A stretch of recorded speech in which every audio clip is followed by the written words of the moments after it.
Hey, what's up, everyone? This is Micah hanging out here inside the Secret Studio. You know what's really cool is I have my buddy Maya here, and she has a very, very cool special interview today. And, Maya, who do we have on Zoom today? Adrian Martinez. Adrian Martinez, welcome. How's it going? It's going well. Great to talk to you guys. Awesome. All right, Maya, take it away. Yeah, so my first question for you is who or what inspired you to start acting? Oh, well, I realized very, very early that I couldn't do anything else. So process of elimination led to acting. And everybody in my family said, "Don't do it. That's for Hollywood people. You're not a Hollywood person. You don't look like a Hollywood person. You don't act like a Hollywood person. Do something else. Try plumbing or perhaps be a soothsayer." But I had a purpose and a vision to live a life in the arts, and here we are. So I'm obsessed with Stumptown, and I can't wait for season 2. What's your favorite thing about playing Tukey? Oh, well, Tuki is he's kind of like the funny guy, and I like how everybody is so serious and they're all like chasing bad guys and they're all like running around and being tough or romantic, and I just come in like a clown and just kind of like lighten things up, and I really enjoy doing that.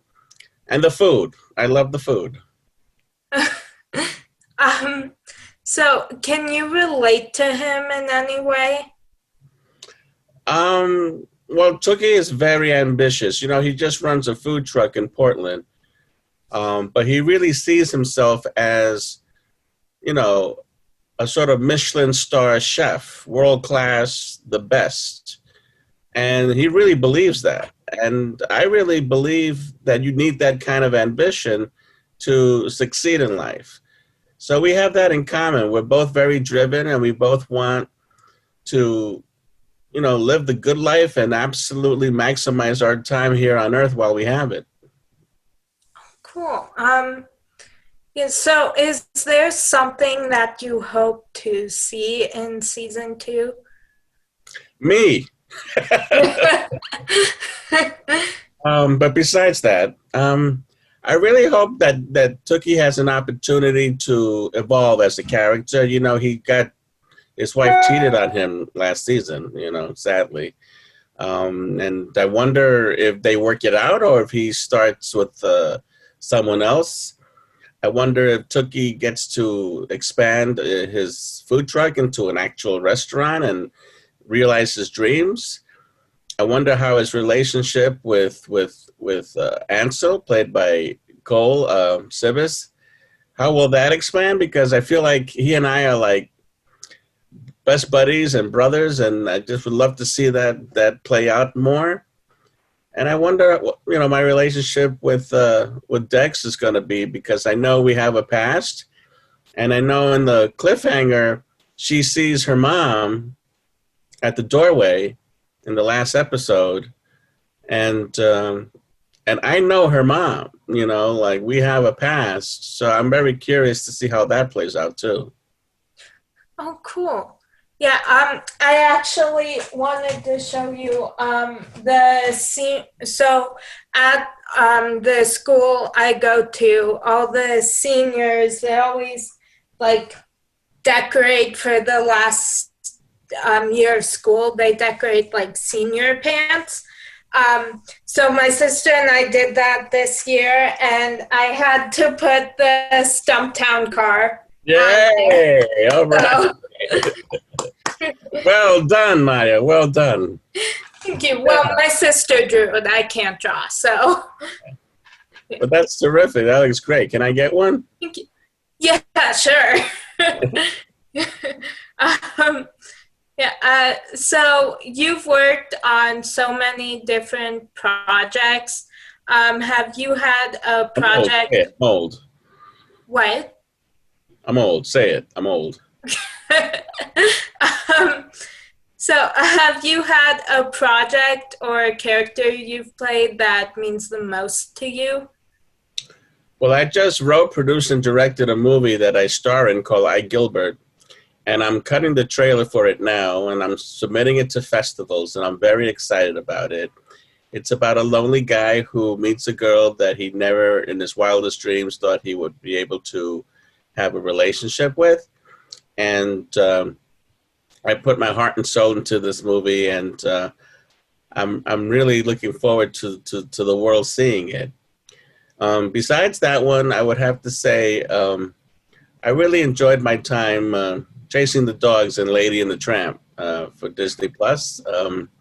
That really was a lot of exercise, and we we filmed that in Savannah, in Savannah, Georgia, in the summer, and those dogs are fast. That's all I can tell you. But it was the best time working with animals and working with CGI effects and green screen and all this stuff, and that was real. That was a real good time. There's so many projects. They each bring something special, a special memory, and that's what I feel like it's really important. Is that movies? Everyone sets out to make a good movie. Some are, and some are not.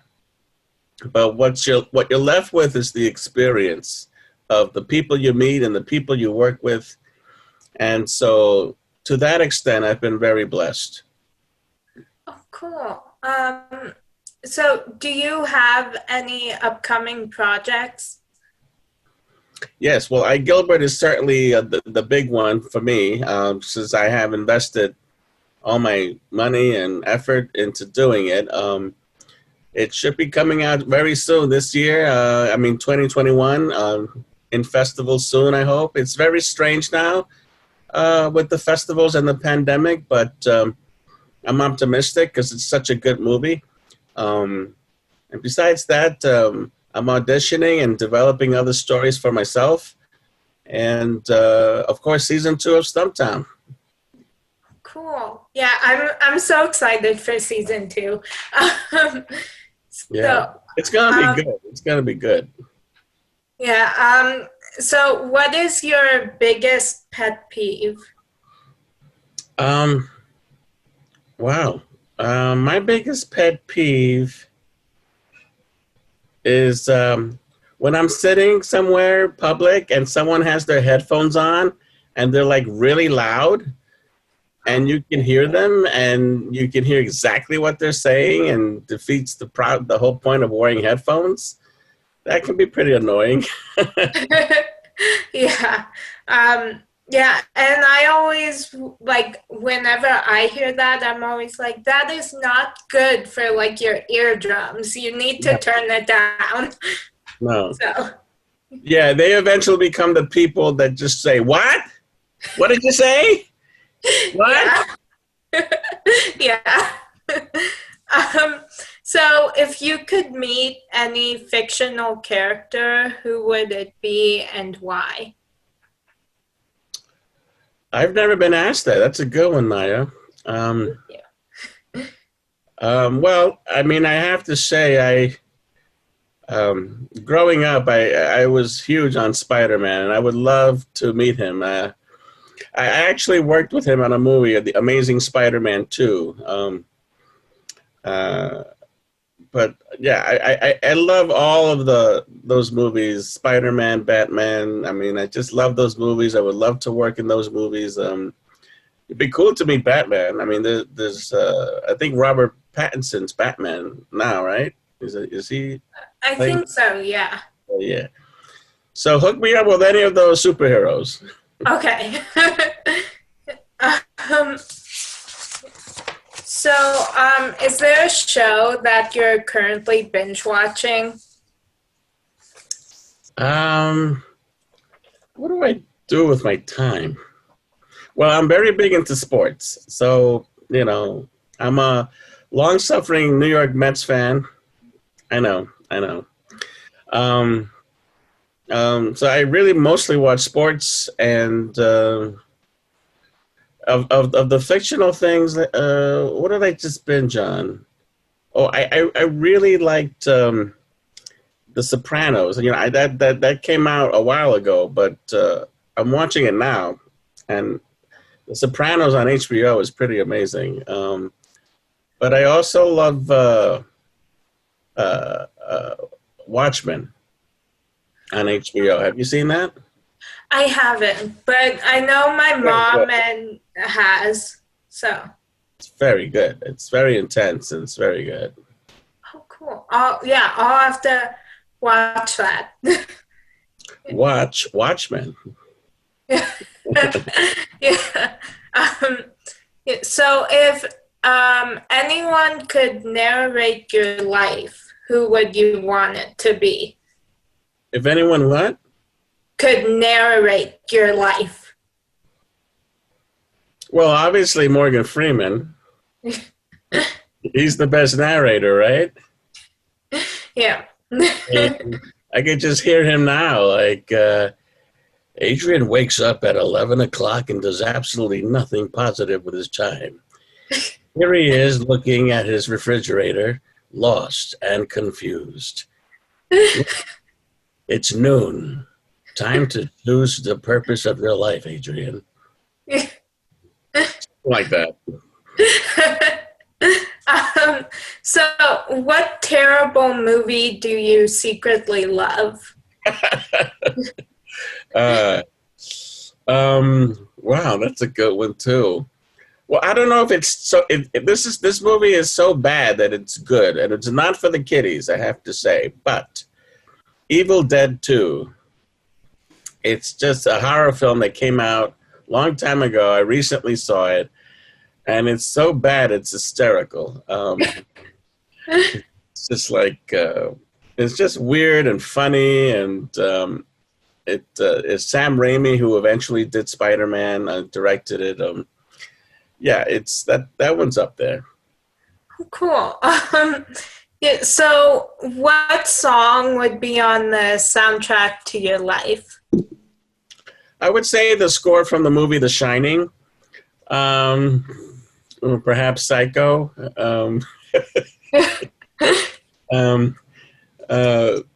It's hard to say. I mean, I'm blessed. I'm not trying to presume I'm not. I am. I know I'm blessed. So maybe something whimsical, like the score from Forrest Gump.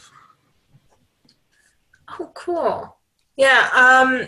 Yeah. My sister actually, just since you said The Shining, she actually watched The Shining. She likes horror movies. I can't handle them because then I don't sleep at all.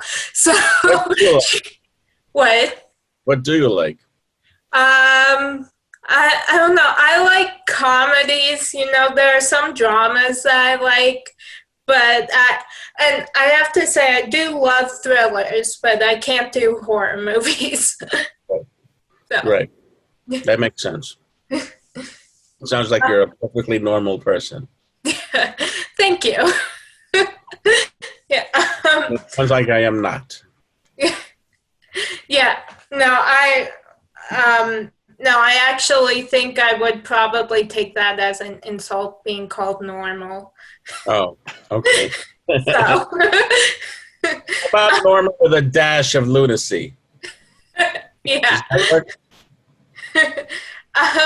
So when you're having a bad day, what do you do to make yourself feel better? I'd like to go outside. You know, there's something about sunshine that's very, very medicinal, helpful. It's important to move when you don't feel like moving. So I definitely feel better after I take a walk, go outside. And sometimes I'm near a park, so sometimes I'll just go to the park with my daughter, and we'll just chill and talk and relax. I always feel better after I do that. I'm drawn to water, so I love going on a boat. And in New York, we have what's called the Circle Line. It just cruises from around Manhattan or different parts of the city. I love looking over at the water and watching the waves crash, or going to Brooklyn and going to Brooklyn Bridge Park, and there's a you can go right down to the water and just sit there on a bench and have a sandwich and just watch the ocean. And I mean, I love all that stuff. I love water. I love fresh air. I love walking. That makes me feel better. Oh, cool. Yeah, I really like getting outside and like going for a walk with my family and our dog. But lately, my mom has been trying to get me to go outside, and every time I do, I just like step out the door and I'm like, nope, and just go right back in. I'm like, I can't handle the outside world right now. So Yeah, it's a lot to handle right now, but it's I find like if you know the right spots, it's worth the visit. Like if you can find that one place where you know you can relax and take a deep breath, it's worth going. yeah. So my last question for you is That's it? What? That's it? No, I have one more question for you. Yeah. So who do you consider to be a real life superhero and why? Well, it's always going to be my mom. She was a very, very strong, brave woman.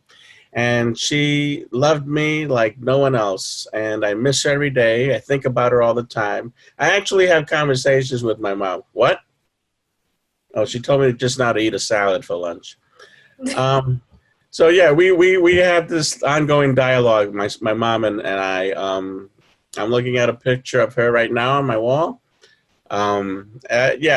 She's my real life hero. She was the best, and she was just relentlessly giving, smart, and committed to what was best for me. And I just can't forget her. And she informs all the work I do, whether it's Stumptown or whether it's I Feel Pretty or any movie I've done. I hear her voice, I feel her sense of humor, and I'm just passing it through to the character. Oh, I love that. Yeah.